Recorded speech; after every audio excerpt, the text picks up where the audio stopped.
தர்ம சம்ஸ்தாபனத்தின் தெய்வமான பகவான் ஸ்ரீகிருஷ்ணன் மற்றும் இந்து ஜனஜாகிருதி சமிதியின் ஊற்றுக்கண்ணாக விளங்கும் பராத்பர குரு டாக்டர் ஜெயந்த பாலாஜி அட்டவலை ஆகியோரின் சரணங்களில் நமஸ்காரம் செய்து இன்றைய சத்சங்கத்தை ஆரம்பிக்கலாம். இன்றைக்கு இந்த புது தொடர் நம்ம ஆரம்பித்திருக்கோம் இல்லையா, அதில் வேதத்தினுடைய இரண்டாம் பகுதி, தர்ம கிரந்தங்களில் வேதத்தில் ரெண்டாவது பகுதி, வேதங்களுடைய நிர்மாணம் மற்றும் காலம் அவற்றை பற்றி நம்முடைய இதற்கு முந்தைய சத்சங்கத்தில் பார்த்தோம். இன்றைக்கு வேதங்களை நிர்மாணித்ததன் நோக்கம் என்ன, அது போன்ற பல விஷயங்களை நம்ம தெரிந்து கொள்ள இருக்கிறோம். வேதம் என்பதே ஞானம் சம்பந்தப்பட்ட விஷயம். இருந்தாலும் அதை புரிந்து கொள்வதற்கு நாம் இன்றைக்கு ஒரு முயற்சி செய்யலாம். அந்த வேதம் நிர்மாணித்ததன் நோக்கம் அதை நம்ம முதல்ல பார்க்க போகிறோம். அதில் முதலாவது, பக்தனும் பகவானும் ஒன்றே என்பது எல்லோரும் அறிந்த ஒரு வசனம். அந்த சத்திய வசனத்தை நம்ம பலமுறை கேட்டிருக்கோம். இந்த சத்தியத்தை வெளிப்படுத்துவதே வேதம். இதையே நம்ம பிரம்ம ஞானம் அப்படின்னு கூறுகிறோம். ஜீவனுக்கு அத்வைத அனுபூதியை வழங்கி நான் வேறு இறைவன் வேறு இல்லை என்ற உணர்வு, இறைவன் என்பது எனக்குள்ளேயே இருக்கக்கூடிய அந்த ஆத்மா, அப்படி ஆத்மஸ்வரூபம் என்பதை உணர வைப்பதே வேதத்தினுடைய நோக்கம். வேதங்களுடைய இன்னொரு முக்கிய நோக்கம் அந்த பிரம்மானுபவத்தை உணர்வது. அதாவது அந்த அத்வைத பரபிரம்மமாக இருக்கக்கூடிய அந்த பரமாத்மா, அவனே இந்த அண்ட சராச்சரங்களில் எல்லாவற்றிலும் சகலத்திலும் வியாபித்து இருக்கிறான், அவனே எல்லாவற்றிலும் வெளிப்படுகிறான் அப்படின்ற அந்த உணர்வை, அந்த பிரம்மானுபவத்தை உணர வைப்பதே வேதத்தினுடைய நோக்கம். இப்போ மற்ற எந்த ஞான மார்க்கத்தையும் அறியாதவர்கள் கூட அத்வைத்தம்னா என்ன அப்படின்ற அந்த அனுபவத்தை வழங்கச் செய்வது வேதத்தினுடைய நோக்கம். அடுத்தது நான்காவது பார்த்தோன்னா, ஆத்மா சர்வ சக்திமானான அந்த பரமேஸ்வரனுடன் ஒன்றிணைந்துள்ளது என்பதை உணர வைத்து மனிதனை சிறிது சிறிதாக பிரம்மத்தை நோக்கி பயணப்பட வைப்பது அந்த வேதத்தினுடைய நோக்கம். ஆத்மா மற்றும் பிரம்மத்தின் ஐக்கியத்தை பார்த்தோன்னா 4 வேதங்களில் 4 மகா வாக்கியங்களாக அவை கூறப்பட்டுள்ளன. அந்த 4 மகா வாக்கியங்கள் பிரக்ஞானாம் பிரம்ம, அகம் பிரம்மாஸ்மி, தத்துவமசி, அயமாத்ம பிரம்மஹ. இந்த 4மே 4 மகா வாக்கியங்கள். இவை கூறும் கூற்று என்னன்னா, ஆத்மா என்பது பிரம்மமே, அதை உணர்த்துகிறது. ஒவ்வொரு வாக்கியமும் ஒருவரின் ஆத்மா மற்றும் பிரம்மத்திற்கு இடையே உள்ள அந்த ஐக்கிய உணர்வை வெளிப்படுத்துகிறது. ஆத்ம ஞானம் கிடைக்கும் பொழுது பிரம்ம ஞானமும் கிடைக்கிறது.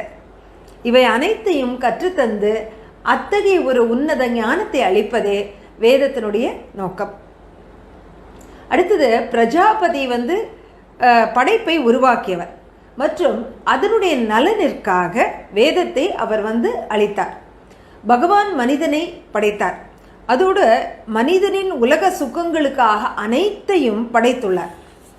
ஆனால் சத்திய யுகத்தில் நம்ம பார்த்தோன்னா அனைவருமே அந்த சோகம் பாவம், அதாவது நானே பிரம்மன் அப்படின்ற அந்த உணர்வுடன் அவர்கள் இருந்தனர். நான் இறைவனின் அம்சமே என்ற உணர்வில் அனைவருமே ஆழ்ந்திருந்தனர். பின்பு யுகங்களில் இந்த உணர்வு சிறிது சிறிதாக குறைந்து மங்கியே போய்விட்டது. இந்த நிலையில் மனிதன் தன் ஸ்வஸ்வரூபத்தை உணர வேண்டும் என்பதற்காகவும், வேதம் விதித்துள்ள எல்லைக்குள் அவன் செயல்பட வேண்டும் என்பதற்காகவும், உலக சுக்கங்களால் துக்கம் அனுபவிக்காமல் அவன் தன்னுடைய வாழ்க்கை முறையை நடைமுறைப்படுத்திக் கொள்ள வேண்டும் என்பதற்காகவும் அந்த வேத ஞானம் மனித குலத்திற்கு வழங்கப்பட்டுள்ளது. மனிதன் சுகத்தை சரியான வழியில் அனுபவிக்க வேண்டும் என்பதற்காக பகவான் தர்மஸ்வரூபமான அந்த வேதத்தை நமக்கு அளித்துள்ளார். வேத தர்மத்தில் பார்த்தோன்னா கர்மா காண்டம், உபாசனா காண்டம், ஞான காண்டம், இது போன்ற பல பிரிவுகள் உள்ளன. 3 காண்டங்கள் முக்கியமாக குறிப்பிடப்பட்டுள்ளன. இந்த 3னுடைய உத்தேசமும் என்ன அப்படின்னு பார்த்தோன்னா, மனிதன் விஷய சுகங்களை, அதாவது உலக சுகங்களில், உலக சிற்றின்பங்களில் குறைத்து கொண்டு மனதின் சாத்வீக தன்மையை பெற்று பணிவுடன் நடந்து கொள்ள வேண்டும் அப்படின்றது தான் அதனுடைய நோக்கம். வேதத்தினுடைய இன்னொரு மகா வாக்கியம் என்னென்னா, கிருணுவந்தோ விஸ்வமாரியம் என்பது வேதத்தினுடைய வாக்கு, வேதத்தினுடைய கோஷம் அப்படின்னு கூட சொல்லலாம். இதனுடைய அர்த்தம் என்னன்னா, முழு உலகையும் ஆரியர்களாக, அதாவது நல்ல சம்ஸ்காரம் உடையவர்களாக மாற்றி அமைக்க வேண்டும் என்பதே இதனுடைய அர்த்தம். இதுவே வேதத்தினுடைய இறுதி லட்சியமும் ஆகிறது.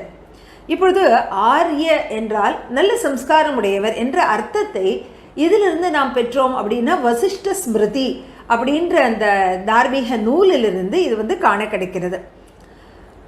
கர்த்தவியமாச்சரன் காமமா கர்த்தவியமனாச்சரன் திஷ்டதி பிரகிருதாச்சாரே யஹ ஆரிய இதி ஸ்மிருதஹ. அதனால் பகவான் மனிதன் ஆனந்தமய வாழ்க்கையை நடத்துவதற்காக மற்றும் இறுதியில் ஈஸ்வரனை நோக்கி செல்வதற்காக வேதம் என்ற பரிபூர்ண ஞானத்தை அவர் தந்துள்ளார். இந்த ஞானமே காலப்போக்கில் எழுத்து வடிவில் தர்ம கிரந்தங்கள் ஆனது.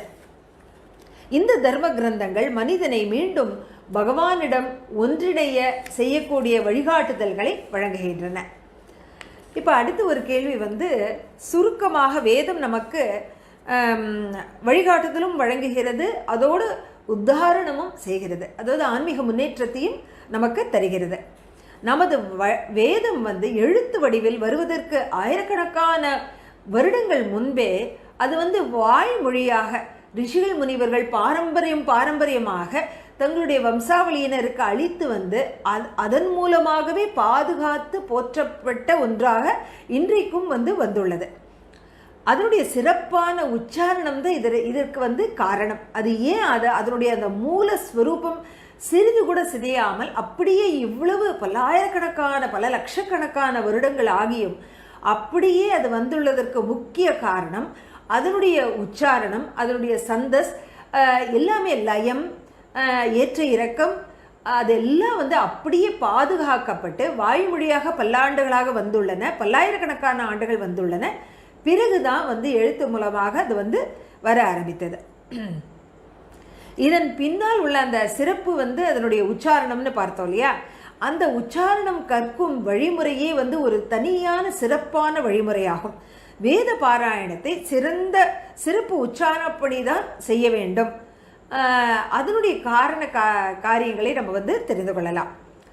அதாவது ஆயிரக்கணக்கான வருடங்கள் வெறும் வாய்மொழியாகவே வேதம் இருந்து வந்துள்ளது என்பது அவ்வளவு ஒரு அதி அற்புதமான ஒரு சிறப்பு விஷயமாக நம்ம அதை போற்ற வேண்டும். இதில் 3 முக்கிய குறிப்புகள் அதனுடைய மகத்துவத்தை குறிப்பிடுகிறது. அது எப்படி அதனுடைய மூலஸ்வரூபம் மாறாமல் சிதையாமல் வந்துள்ளது, அதற்கு 3 முக்கிய காரணங்கள். ஒன்று, மனப்பாடம் செய்யும் சிறப்பான வழிமுறை. இரண்டாவது, உச்சாரணத்தின் சிறப்பான வழிமுறை. மூன்றாவது, எழுதுவதற்கான சிறப்பான வழிமுறை. இதில் முதலாவது மனப்பாடம் செய்யக்கூடிய அந்த சிறப்பான வழிமுறை. வேத ஞானத்தை பாதுகாப்பதற்காக புராதன ரிஷி முனிவர்கள் வேதங்களை வாய்விட்டு மனப்பாடம் செய்யும் அந்த வழக்கத்தை ஏற்படுத்தினர். அதுதான் ஆரம்பித்தனர். மனப்பாடமாக சொல்வதற்கும் நீண்ட நாள் அது ஞாபகத்தில் இருப்பதற்கும் ஒரு முக்கிய சந்தம் மற்றும் வியாக்கரணம் அதை விதியாக அவர்கள் விதித்தனர். இந்த விதியை வைதிக கால ரிஷிகள் பல்வேறு வகைகளில் தந்தனர். இது பற்றிய விரிவான விளக்கங்களை நாம் வரக்கூடிய சத்சங்கங்களில் பார்க்க இருக்கிறோம். அடுத்து ஒரு சிறப்பு வேதத்தினுடைய உச்சாரணத்தினுடைய சிறப்பான வழிமுறை. வைதிக ரிஷிகள் வியாக்கரண நியமங்களின் ஆதாரத்தில் ஒரு விஷயத்தை உறுதி செய்தனர். அது என்னன்னா, அதாவது வேத மந்திரத்தை கானம் செய்யும் சமயம் ஒரு அக்ஷரம், மாத்திரை அல்லது ஸ்வரத்தில் கூட சிறிதளவு கூட எந்தவித பிசகும் ஏற்படாமல் அது மாறுபாடும் ஏற்படாமல் அது அவர்கள் அதை அந்த மாதிரி கட்டுக்கோப்பாக அமைத்துள்ளனர். அதோடு வேத பாராயணம் செய்பவர்கள் அதை சுலபமாக மனப்பாடம் செய்ய வேண்டும், மாற்றி சொல்வதற்கு வாய்ப்பே இல்லாமல் அதை செய்ய வேண்டும். அது எப்படி அவர்கள் செய்தார்கள் அப்படின்னு பார்த்தோன்னா, அது சொல்லும் பொழுது ஏதாவது ஒரு மாற்றம் ஏற்பட்டதுன்னா அந்த ஆரம்பத்திலிருந்து இறுதி வரை அந்த முழு சந்தமுமே வந்து மாறுபடும். அதனால வந்து அவர்களால் மாற்றி சொல்லவே முடியாது அப்படின்ற ஒரு நிலையை அவர்கள் வந்து ஏற்படுத்தினார். ஆனால் அதனால் யார் இந்த சந்தத்தை மனப்பாடம் செய்துள்ளார்களோ அவர்களுக்கு வந்து அந்த முன் அத்தியாய சூத்திரம் சொல்லும் பொழுதே அடுத்த சூத்திரம் தானாகவே வந்து கோர்த்து கொண்டு அவர்களால் சொல்ல உச்சாரணம் செய்ய முடிகிறது. இதில் வந்து வேத பாராயணத்தில் லவலேசம் கூட, அதாவது சிறிதளவு கடுகு திணை மாத்திரை அளவு கூட வந்து மாற்றம் ஏற்படக்கூடாது என்பதற்காக சந்தத்துடன் கூட 2, 3, 4 பதங்கள் ஆகியவற்றை வந்து முன்பின் முரணாக வந்து உச்சரித்து கோர்த்து உச்சரித்து அது போன்று அவர்கள் வந்து செய்யும் வழக்கம் அதில் வந்து வந்துள்ளது. ரிஷிகளின் வாய்மொழியாக வந்துள்ள இந்த ஈஸ்வரிய சப்தங்கள் வந்து கவிதை நயத்தோடு கூடிய சந்தம் மிகுந்ததாக உள்ளன. எதுவுமே நம்ம வந்து மனப்பாடம் பண்ணணும்னா அது வந்து பாட்டாக ஒரு சந்தத்தோடு நம்ம வந்து லயத்தோடு சந்தத்தோடு அதை வந்து சொல்லி பார்க்கும் பொழுது மிக விரைவில் நம்மளால் மனப்பாடம் உருப்போட முடிகிறது. அதே போல தான் அந்த வேத மந்திரங்களும் அந்த சந்தஸ் அந்த ஏற்ற இறக்கத்தோடு அந்த லயத்தோடு அது வந்து சொல்லப்படுகிறது, கானமாக இசைக்கப்படுகிறது. அப்போது வந்து அது வந்து விரைவில் மனப்பாடம் ஆகிறது. அடுத்து 3வது வந்து எழுதுவதற்கான சிறப்பான வழிமுறை. இதில் வந்து அந்த வேத பாராயணத்தில் பாடபேதம் கூடாது என்பதற்காக அவர்கள் வந்து பாராயணம் செய்யும் ஸ்வரம் எப்படி இருக்க வேண்டும் அதையும் வந்து நிர்ணயம் செய்தார்கள். அதை எப்படி எழுதி வைத்தனர் அப்படின்னா 3 விதங்களில், உத்தாத்த, ஸ்வரீய, அனுதாத்த அப்படின்னு. உத்தாத்த அப்படின்னா உயர் ஸ்வரத்தில் சொல்ல வேண்டிய சப்தங்கள். ஸ்வரீய அப்படின்னா சாதாரண குரலில் சொல்லக்கூடிய சப்தங்கள். அனுதாத்த அப்படின்னா தாழ் ஸ்வரத்தில் சொல்லக்கூடிய சப்தங்கள். அதனால் அந்த ஏற்ற இறக்கம் மிக துல்லியமாக எழுதி வைக்கப்பட்டது. இதன் மூலமாக இது போன்று உச்சாரத்தின் துவனியை தீர்மானித்து அதன்படி பாரதியவாசிகள் இன்று வரை அந்த வேதத்தினுடைய மூல ஸ்வரத்தை வந்து பாதுகாத்து வந்துள்ளனர். இந்த எழுதும் முறை பற்றியும் நாம் வரக்கூடிய பாகங்களில் வந்து விரிவாக காண இருக்கிறோம். வேத மந்திரங்களில் ஒரு சிறப்பு வழியில் உச்சரிக்கும் வழிமுறையை பற்றி நாம் வந்து இன்றைக்கு தெரிந்து கொள்ளலாம். வேத மந்திரங்கள் பல்வேறு வகைகளில் வந்து உச்சரிக்கப்படுகின்றன. முக்கியமாக வாக்கிய, பதம், கிரம, ஜட்டா, மாலா, சிகா, ரேகா, துவஜ, தண்ட, ரத மற்றும் கனம் இவை அனைத்தும் ஒரு வைதிக மந்திர சப்தங்களை பல்வேறு கிரமங்களில் பாராயணம் செய்யும் பல்வேறு வழிமுறைகள் ஆகும், பல்வேறு விதிமுறைகள். இந்த விதமான வழிமுறைகளை கிரகித்து பாராயணம் செய்பவர்களை வந்து ஜட்டாபாடி, மாலாபாடி, சிகாபாடி, கனபாடிகள் அப்படின்னு கூறும் வழக்கம். உதாரணத்திற்கு கிரம பாடத்திலும் ஜட்டா பாடத்திலும் மந்திர சப்தங்களை 1, 2, 2, 3, 3, 4 அப்படின்னு கோர்த்து சொல்லும் பழக்கம் உள்ளது. அதாவது 1, 2, 2, 3, 3, 4 அந்த மாதிரி அது வந்து சொல்லக்கூடிய வழிமுறை. இதன் மூலம் அந்த மந்திரத்தை மறப்பதற்கோ அல்லது வேறு ஏதாவது ஒரு அக்ஷரத்தை நடுவே பூத்துவதற்கோ இடமே இல்லாமல் போகிறது. இதை போன்றே சிகா பாடத்தில் பார்த்தோன்னா 3 சப்தங்கள் கோர்க்கப்பட்டு வரும். அதாவது 1, 2, 3, 2, 3, 4, 3, 4, 5 அந்த மாதிரியான 3 சப்தங்கள் கோர்த்து முன்பின் சொல்லப்படும் வழக்கம். அடுத்து 2வது மிக முக்கியமான ஒரு விஷயம் வந்து வேத உச்சாரணத்தில் கன பாராயண வழிமுறை. இந்த வழிமுறைப்படி வேதம் ஓதுவது மற்ற எல்லா வழிகளை காட்டிலும் மிகவும் கடினமானது. யார் மந்திர கானத்தின் உச்ச நிலையான கன பாடத்தை கற்றவரோ அவரையே வந்து நம்ம கனபாடிகள் அப்படின்னு சொல்லும் வழக்கம் உள்ளது. அதற்கு அந்த கனபாடிகள் ஆவதற்கு அவர் வந்து குருவிடம் குறைந்தபட்சம் 24 வருடங்கள் தொடர்ந்து பாடம் கற்க வேண்டும். அப்பொழுதுதான் அவ்வளவு ஒரு கடினமான அந்த பாடத்தை அவருக்கு கனபாடிகளாக ஆக முடியும். அதனால ஆசேத்து ஹிமாச்சலம், அதாவது ஹிமாச்சலத்திலிருந்து தென் கன்னியாகுமரி முனை வரைக்கும் இந்த பாரதத்தினுடைய விசால பூபாகத்தில் பல்லாயிரக்கணக்கான வருடங்கள் வேதம் எப்படி இருந்ததோ அதே போன்ற அந்த நிலை சிறிதும் மாறாமல் பிறழாமல் இன்றும் இருந்து வருகிறது. அதற்கு இதெல்லாம் வந்து முக்கிய காரணங்களாக அமைகின்றன. கனபாடத்தில் வந்து 4 பேதங்கள் உள்ளன. இதில் வந்து மந்திர சப்தத்தின் மூல கிரமத்தில் விசேஷமான முறையில் முன்னும் பின்னும் பின்னி பின்னி கோர்த்து அவை வந்து கூறப்படுகின்றன. இதில் வந்து பார்த்தோன்னா இன்னொரு சுவாரஸ்யமான விஷயம், கணிதப்படி அந்த எண்ணிக்கை கிரமம் அதெல்லாம் வந்து அதனுடைய எண்ணிக்கைகளும் வந்து அதன்படியாகவும் இந்த கிரமப்பாடம் வந்து சொல்லப்படுகிறது. அடுத்து உச்சாரண வழிமுறையினுடைய மகத்துவம் அதையும் பார்க்கலாம். வேதம் என்பது மந்திரம். வேதங்களின் சப்தங்களின் அர்த்தத்தை காட்டிலும் அதனுடைய உச்சாரணம் தான் அதிக சிறப்பு வாய்ந்ததாக, அதிக மகத்துவ பூர்ணமாக விளங்குகிறது. இப்போ உச்சாரணம் வந்து ஏன் அவ்வளவு முக்கியத்துவம்னா, அது வந்து ஆகாய தத்துவத்தோடு, அதாவது பஞ்ச தத்துவங்களில் அதி சூக்ஷ்மமான ஆகாய தத்துவத்தோடு சம்பந்தப்பட்டது. வேத பாடத்தை உருப்போட சந்தா மூலமாக சரியான உச்சாரணம் சொல்லித்தரப்படுகிறது. சந்தா என்பது உச்சாரணம் செய்யும் விசேஷ வரிமுறை. இதன் மூலம் ருச்சா மற்றும் அந்த ஸ்லோகத்தை மறப்பதற்கு வந்து இடமே இருக்காது. ரிஷிகளின் பல பரம்பினர் வேத ஞானத்தை ருச்சாக்களின் ரூபத்தில் பாதுகாத்து வந்துள்ளனர். ருச்சா என்றால் ஒரு மந்திரம். ஆயிரக்கணக்கான வருடங்களாக வாய்மொழியாகவே இந்த ஞானம் வம்சாவளியாக வந்து வாய்மொழியாகவே இது வந்து ஒப்படைக்கப்பட்டு வந்துள்ளது. இந்த ருச்சா அதனுடைய சுத்த மூல ஸ்வரூபத்தில் ஸ்மரணத்தில் வந்து பதிய வேண்டும் என்பதற்காக கிரமாபாடம், ஜடாபாடம், கனபாடம் இது போன்ற பல்வேறு பாடக்கிரமங்கள் வந்து அமைக்கப்பட்டுள்ளன. இந்த பாடக்கிரமங்கள் வந்து மிக ஆச்சரியமான ஒரு வழிமுறையில் இவை வந்து அமைக்கப்பட்டுள்ளது என்பது வந்து நமக்கு புரிய வருது. அடுத்து சரியான உச்சாரணத்தினால வந்து நிச்சயமாக பலன் கிடைக்கும். அது எப்படின்னு பார்த்தோன்னா, வேத மந்திர உச்சாரணம் பாரம்பரியப்படி எவ்வளவு மகத்துவம் நிறைந்தது அப்படின்னா, அந்த சரியான உச்சாரணம் இருந்து விட்டால் போரும்.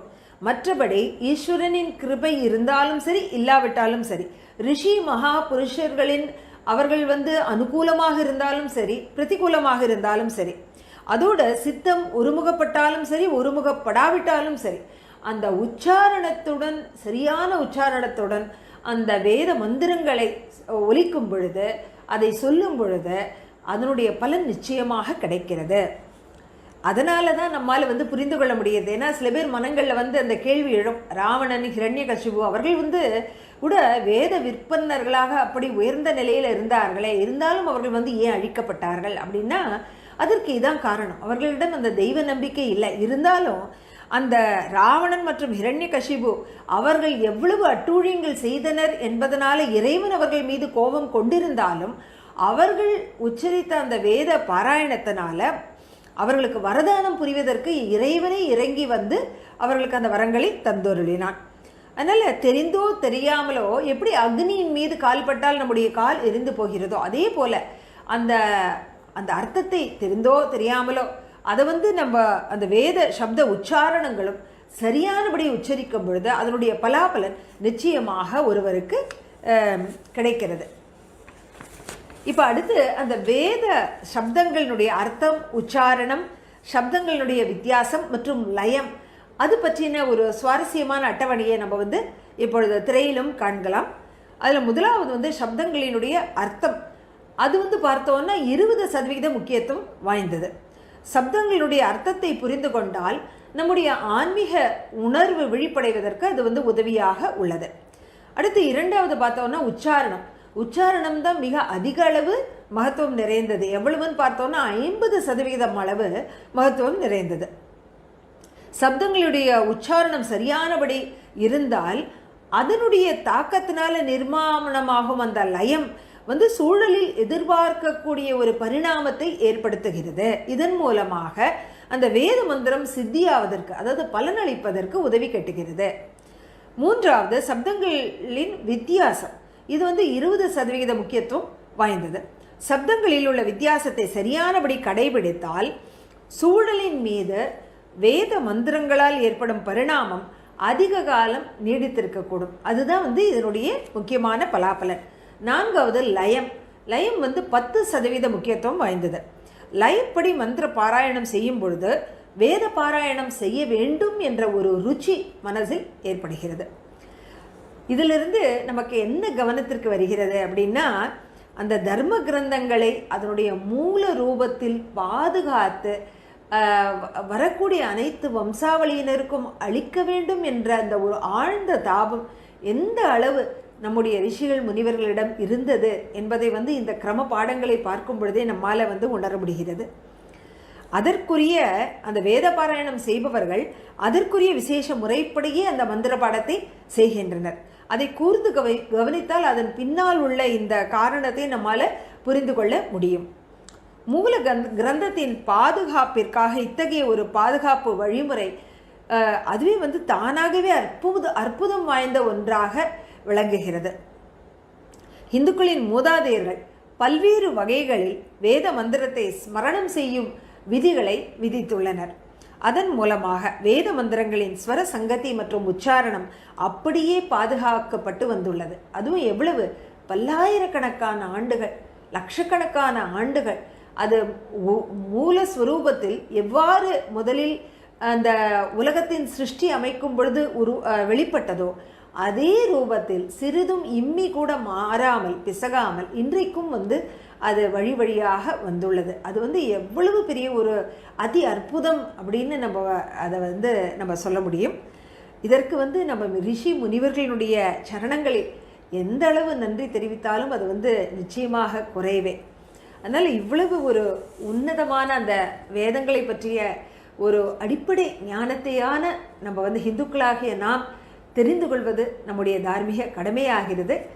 மேலும் பல சுவாரஸ்யமான விஷயங்களை அடுத்து வரக்கூடிய சத்சங்கங்களில் நாம் பார்க்க இருக்கிறோம். இன்றைய இந்த அபூர்வ ஞானத்தை நமக்கு தந்தமைக்காக பகவான் ஸ்ரீ கிருஷ்ணனுடைய சரணங்களில் நமஸ்காரம் செய்து நன்றி தெரிவித்து இன்றைய சத்சங்கத்தை நிறைவு செய்து கொள்ளலாம். நன்றி, வணக்கம்.